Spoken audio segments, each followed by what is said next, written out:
আল্লাহ যা চান সেইটাই হয়, এর বাইরে কিছু হয় না। আজকেও ইমাম সাহেব দ্বিতীয় রাকাতে এই আয়াতটা তেলাওয়াত করেছে যে আল্লাহর চাওয়ার বাইরে কেউ কিছু করতে পারবে না। আলহামদুলিল্লাহ, এই যে সময় জুড়ে আমরা মসজিদে থাকি, একটা প্রশান্তির ছায়া আমাদের বুকের উপর, আমাদের মগজের উপরে থাকে। কোনো বিশৃঙ্খলা নাই, কোনো হানাহানি নাই, কোনো চিল্লা চিল্লি নাই। সবাই এসেছে বিনয়ের সাথে, নিজের নামাজটা আদায় করে চলে যায় আবার বিনয়ের সাথে।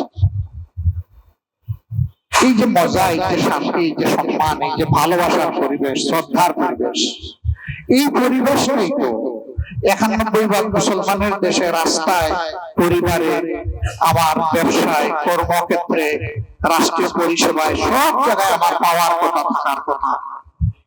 কিন্তু মসজিদের এই শান্তি কি আমরা ওই জায়গাগুলোতে পাই? কেন পাই না? এর জবাব আল্লাহ তাআলা দান করেছেন। আফাতুমিনুনা বিবাদিল কিতাবি ওয়া তাকফুরুনা বিবাদ ফামা জাযাউ মান ইয়াফআলু যালিকা মিনকুম ইল্লা খিzyun ফিল হায়াতিদ দুনিয়া।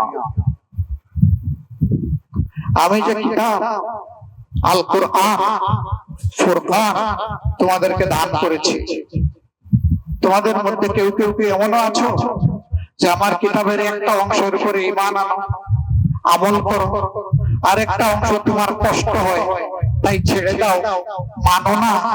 তুমি নামাজে মানো, তুমি হজে মানো, রোজায় মানো, যাকাতে মানো, কিন্তু তোমার পারিবারিক ব্যবস্থাপনায়, তোমার লেনদেনে, তোমার রাষ্ট্রীয় ব্যবস্থায়, তোমার সামাজিক পরিসরে তুমি তখন অন্য কিছু মানো। যদি এমন হয় তাইলে তৈরি থাকো। ফামা জাযাউ মান ইয়াফআলু যালিকা মিনকুম, তোমাদের মধ্য থেকে যে এরকম আচরণ আমার কিতাবের সাথে অর্থাৎ আল্লাহর কালামের সাথে করবে, আল্লাহ বলছেন তাদের জন্য আর কি উপহার পাওনা থাকতে পারে, ইল্লা খিzyun ফিল হায়াতিদ দুনিয়া, তাদেরকে এই দুনিয়ার জীবনে চরমভাবে বেইজ্জত করা হবে। গোটা মুসলিম বিশ্ব আজকে সেই কাঁধে বেইজ্জতি নিয়েই আমরা ঘুরতেছি। আমরা কালামুল্লাহ এবং সুন্নাতে রাসূলুল্লাহর যেভাবে পাবন্দ হওয়ার কথা ছিল, যেভাবে ইত্তেবা করার কথা, আমরা সেটা করছি না বলেই আমাদের কপালে এই অশান্তি, এই বেইজ্জতি। ছেলে বাবার কথা শুনে না, মার কথা শুনে না, মেয়েও শুনে না, স্বামী স্ত্রীর কথা শুনে না, স্ত্রী স্বামীর কথা মানে না, পরিবারে পরিবারে অশান্তি রাখা, বাইরেও আগুন, ভিতরেও আগুন, সব জায়গায়। এটা থেকে বাঁচার একমাত্র পথ হচ্ছে আল্লাহ তাআলা বলতেছেন, ইয়া আইয়ুহাল্লাযীনা আমানুত্তাকুল্লাহ হাক্কা তুকাতিহি, তোমরা সেই আল্লাহকে ভয় করো যিনি তোমাদের পয়দা করেছেন। এই কথাটা এখানে লেখা নাই। আল্লাহ যেহেতু আমাদের সৃষ্টিকর্তা, তিনি বলছেন যে তোমরা আল্লাহকে ভয় করো। হাক্কা তুকাতিহি, ভয় করার হক আদায় করে, অর্থাৎ তোমার মগজে আর কলিজায় আল্লাহর ভয় ছাড়া আর কারোই ভয় থাকবে না। ওয়ালা তামুতুন্না, আর তোমরা মৃত্যুবরণ করো না, দুনিয়া থেকে বিদায় নিও না এমন অবস্থায়, ইল্লা ওয়া আনতুম মুসলিমুন, তোমরা আল্লাহর হুকুমের কাছে পুরোপুরিভাবে আত্মসমর্পণ না করে আসলামতু ইয়া রাব্বুল আলামিন এই পর্যায়ে না গিয়ে তোমরা মৃত্যুবরণ করো না। ওয়ালা তাত্তাবিউ খুতুওয়াতিশ শাইতান, সাবধান, তোমরা শয়তানের পথে চলবে না। এই সাবধানতা মহান আল্লাহ দান করেছেন। এখন মিলাই আমার সাথে আমি, আপনারা মিলান নিজের সাথে। আমরা কি পারছি আল্লাহ তাআলা সকল হুকুমের কাছে মাথা নত করে দিতে? আমরা পারি না। আমরা জায়গায় জায়গায় লঙ্ঘন করি, আমরা রুখসত পথ খুঁজি, কেমনে এটা একটু হিকমত করে ওই দিকে চলে যাওয়া। হিকমত কার সাথে? আল্লাহর সাথে। আল্লাহ হিকমার তালিম দিয়েছেন। হিকমার অর্থ হচ্ছে আল্লাহর গোলামি সর্বোত্তম পন্থায় করা। আল্লাহর গোলামি না করার নাম হিকমা হতে পারে না, এটা জাহালত। আল্লাহর পক্ষ থেকে এর বিনিময়ে আসে লানত। আল্লাহর হুকুম, আল্লাহর বন্দেগী, আল্লাহ যেমনটা চান সেইভাবে হুসনে তরিকায় করার নাম হচ্ছে হিকমা। যারা হিকমাকে ঘুরে দিয়ে উল্টা করে হালালকে হারাম আর হারামকে হালাল বানাতে চান, তাদের জন্য দুঃসংবাদ। সম্মানিত মুসল্লিয়ানে কেরাম, আমাদের দেশ এবং সমাজকে আমরা সবাই ভালোবাসি।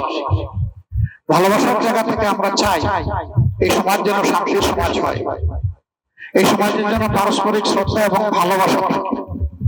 আর এই নিয়ামত পাইতে হলে আল্লাহর কোরআনের কাছে আসতে হবে। আল্লাহর কসম, এর বাইরে কোথাও এই নিয়ামত নেই। সারা জিন্দেগি সাধনা করলেও আর কোথাও পাওয়া যাবে না, পাওয়ার জায়গা একটাই।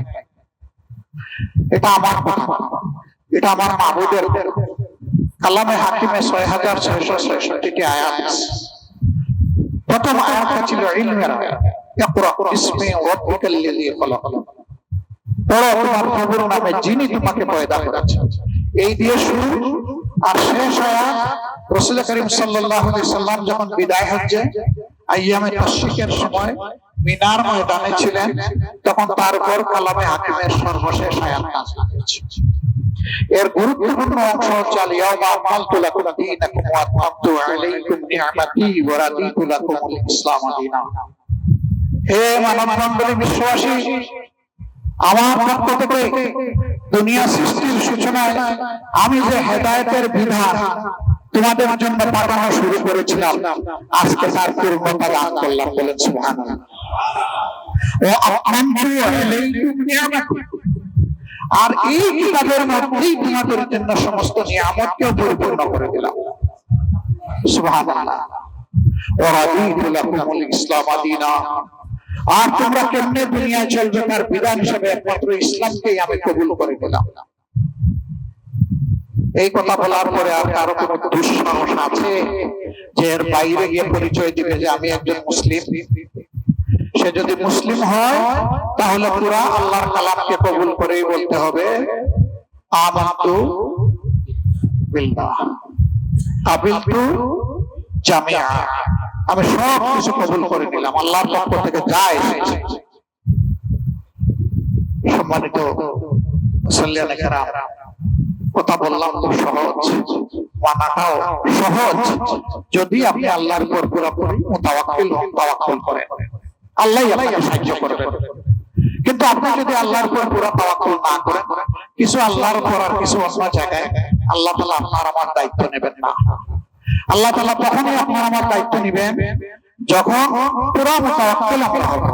মুহাম্মদুর রাসূলুল্লাহ সাল্লাল্লাহু আলাইহি ওয়াসাল্লাম কাফিররা সিদ্ধান্ত নিল তাকে জবাই করে তীর মেরে হত্যা করবে। একটা নির্দিষ্ট রাত তারা ঘেরাও করে রাখবে, পরের দিন সকালবেলা তাকে হত্যা করবে। আরবের কথা অনুযায়ী কাউকে রাতে হত্যা নিষেধ ছিল, এই জন্য রাতে করবে ঘেরাও, দিনে করবে তাকে হত্যা। আল্লাহ তাআলার নির্দেশে তিনি হিজরতের জন্য রওনা করলেন। যেতে যেতে জবলে সুরের একটা গুহা, ছোট্ট একটা গুহায় ঢুকলেন। কাফিররা তাড়া করে অনুসরণ করে সেই গুহার মুখে চলে গেল। আবু বকর সিদ্দিক রাদিয়াল্লাহু তাআলা আনহু থরথর করে কাঁপছেন। আল্লাহ রাসূল জিজ্ঞেস করলেন, তুমি কাঁপছো কেন? বলে, হে আল্লাহর নবী, আমি ভয় পাচ্ছি। তা কিসের ভয়? উনি বলেন, আমার জীবনের নয়, পয়গম্বর শেষ নবীর জীবনের আমি ভয় পাচ্ছি। নবী করিম সাল্লাল্লাহু আলাইহি ওয়াসাল্লাম তার মাথার উপর হাত রেখে বললেন, সেই দুইজন ব্যক্তি সম্পর্কে তোমার কি ধারণা যাদের সাথে দেখলে যাই হচ্ছেন আল্লাহ রাব্বুল আলামিন? সাথে সাথে প্রশংসিতে তার দিল ভরে আলহামদুলিল্লাহ।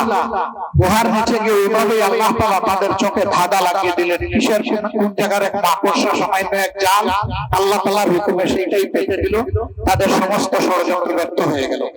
এইভাবে যারা আল্লাহর উপর পূর্ণ মুতাওয়াক্কিল হয়, আল্লাহর নিজের দায়িত্ব তাদেরকে হেফাজত করা। আমাদেরকে অনেকে এর ভয় দেখায়। আরে কিসের ভয়? ভয় তো করবো একমাত্র আল্লাহ রাব্বুল আলামিন, এর বাইরে কাউকে ভয় করার কোনো প্রশ্ন নেই। আমাকে ক্ষমা করবেন কেউ যদি আমার এই কথাগুলোতে কষ্ট পেয়ে থাকে। আপনাদের একজন ভাই হিসেবে যা উচিত মনে করে চাই খোলামেলা তাই বললাম। আমি আল্লাহ তাআলার কাছে দোয়া করি, হে আল্লাহ, বাকি জিন্দেগিটা তোমার মকবুল গোলামীর জিন্দেগি করার তৌফিক দাও। তোমার কিতাবকে বুকে নিয়ে বাঁচার তৌফিক দাও। তোমার কিতাব বুকে নিয়ে দুনিয়া থেকে বিদায় নেওয়ার তৌফিক দাও। আলমে মর্যাদায় এই কিতাবকে আমাদের সঙ্গী বানিয়ে দাও। যেদিন তোমার দরবারে উঠে দাঁড়াবো, সেদিন এই কিতাব বুকে নিয়ে যেন তোমার সামনে হাজিরা দিতে পারে সেই তৌফিক। তোমার নবী এবং তোমার প্রিয় কিতাবকে সেদিন আমাদের জন্য শাফায়াতের উসিলা বানিয়ে দাও। এই কিতাব যেন বলে, হে আল্লাহ, আমি সাক্ষী তোমার এই গোলাম আর বান্দিরা তোমাকে কেবল ভয় করেছে। হে আল্লাহ, আমি সাক্ষী তাদের জীবনের সকল ব্যাপারে একমাত্র তোমার উপর ভরসা রেখেছে। হে আল্লাহ, আরজ করি এই দুইটি নিয়ামতের কারণে তাদেরকে ক্ষমা করে দাও মাবুদ। আল্লাহ তাআলা যাদেরকে ক্ষমা করে দিবেন, কোরআন তাদের সঙ্গী হবে, আর একটা নিয়ামত তাদের সঙ্গী হবে। আল্লাহ তাআলার রহমতের নূরের একটা সিটা তাদের উপরে পড়বে। সেই সিটা সামনে তাদেরকে রাস্তা দেখাবে জান্নাতের গেটের দিকে, আর ডান দিক ধরে একদম প্লাবিত হবে সেই নূর। বান্দা তখন আফসোসে বলবে, ওরে মাবুদ, নূর তো আমি চেয়ে দিলাম না, মেহেরবানি করে এই গোলামের তুমি দিলে, এই বান্দিরে তুমি দিলে, তাহলে 2 দিন খালি করো আল্লাহ, ওইটাও পূরণ করে দাও। আল্লাহ তাআলা তার মেহেরবানিতে ওইটাও হয়তো পূরণ করে দিবেন, আল্লাহ ভালো জানেন। কিন্তু বান্দা কিন্তু সেইটাই আল্লাহর কাছে আরজ করবে। আমরা যেন সেই নূরের সঙ্গী হতে পারি, আল্লাহ আমাদেরকে কবুল করুন। বাকি জিন্দেগি ইনশাআল্লাহ আমরা কোরআনের সঙ্গী হয়ে থাকবো ইনশাআল্লাহ। আমরা সবাই রাজি? আল্লাহর উপর ভরসা করতে পরিপূর্ণভাবে রাজি? আগামী দিনগুলোতে সিদ্ধান্ত হোক আল্লাহকে ভয় করে, আল্লাহর জন্য, আল্লাহর পথে, আল্লাহর কোরআনের সাথে। এই মসজিদ প্রতিষ্ঠায়, পরিচালনায়, মিম্বর এবং মেহরাবের হক যারা আদায় করেছে, আর যুগ যুগ ধরে এখানে যারা নামাজ আদায় করেছে, সবার জন্য আল্লাহর দরবারে আরজ করি, আল্লাহ তাআলা সবাইকে ক্ষমা করে দেন। আজকে আল্লাহ আমাদেরকে তৌফিক দিয়েছেন, আমরাও আদায় করেছি। আল্লাহ আমাদের तमाम জিন্দেগীর সমস্ত কিয়াম, কিরাত, রুকু, সিজদা, তাশাহুদ, তাসবিহ সবগুলোকে আল্লাহ কবুল করুন। যারা চলে গেছেন আল্লাহ তাআলা তাদের কবরগুলোকে জান্নাতের নূর দিয়ে পরিপূর্ণ করে দিন। জান্নাতি মেহমান হিসেবে আল্লাহ তাদেরকে মেহমানদারির ব্যবস্থা করুন। আর আমরা যারা বেঁচে আছি, আল্লাহ মায়া করে আমাদেরকে তার মায়ার জান্নাতে যাওয়ার সামানা তৈরি করার তৌফিক দান করুন। সুবহানাল্লাহি ওয়া বিহামদিহি, আশহাদু আল্লা ইলাহা ইল্লা আনতা, আস্তাগফিরুকা ওয়া আতুবু ইলাইক। আসসালামু আলাইকুম ওয়া রাহমাতুল্লাহি ওয়া বারাকাতুহু।